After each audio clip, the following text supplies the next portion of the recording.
حملة هالأرض ايش كثر شايلة.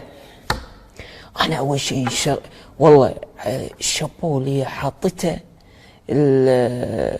أمس تو الليل، يعني والله غلطانة حليمة، ترى فكرة مو فوازير جاردن سيتي، يعني والله العظيم ايش فيك. وثاني شيء يعني أنا الأشياء اللي تضحكني، من الأشياء اللي تضحكني والله أنا شوفوا والله يعني انتوا ترى اللي تجيبون كلام حق نفسكم، ترى والله ترى ايمان افتوا الليل انتوا منهم شغله ان انتوا مو تبو، يعني انا تعبت اقول كلمه تبوقون مني، انتوا تاخذون فضلتي. شنو انا اقول؟ اللي بعده اللي بعده اللي بعده.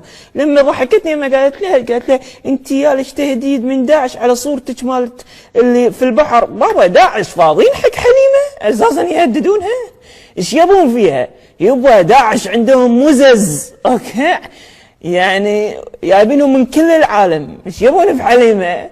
عندهم كذي كذا، عندهم مزز، عندهم مو حليمه واحده، عندهم جيش حليمات، من اللي جايه من اسكتلندا، اللي جايه من قبرص، اللي جايه يعني حبيبتي ناس اوكي لما تشوفينهم عطوا على قولت هل الشمال صدق كذب، اوكي هاي بشر لو انسان، يعني بشر انسان اوكي. وعندهم يعني بس انا اللي تحكيت نزلت الصوره وقلت في حلقتي، يعني انت كنت تحكين في اللقاء مالك في مجله سمره تقولين متصوره على البحر، اللبس لاصق عليك من ومحدد والماي ومرشرش وكذي والحياه، وتقولين انا ماريا دفعتني للنضوج. قلت له يابا هذا يا هو نضوج اللي انت قاعده يابا يعني حليمه تحكين عنه؟ اذا هذا النضوج عدم النضوج ازاي؟ قلت يا حليمه راجعي نفسك قبل ما داعش يحطونك على اللسته. عند ايمان نجم شلون؟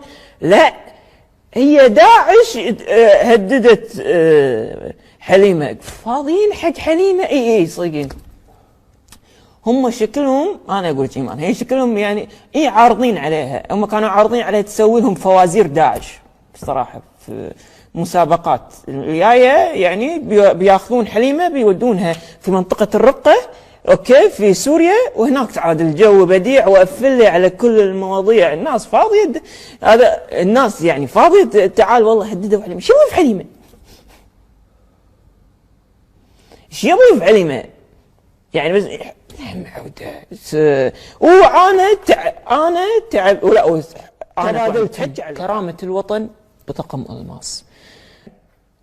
خلاص انا استثنائيا، انا الصراحه استثنائيا نايف مخيني اشرب شاي عادي، يعني